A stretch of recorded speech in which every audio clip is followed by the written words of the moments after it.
Aquesta és l'escarola que li diuen enciam de Calaf, que és una escarola.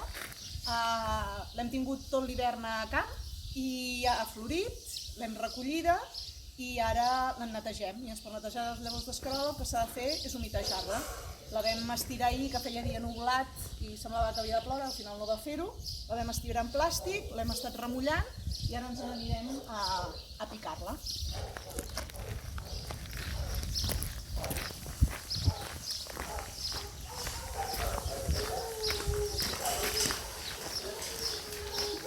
No és massa complicat, simplement agafem la planta, la piquem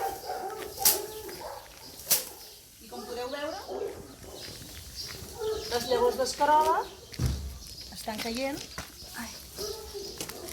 i aquestes coses així quadradetes, això són les llavors d'escarola.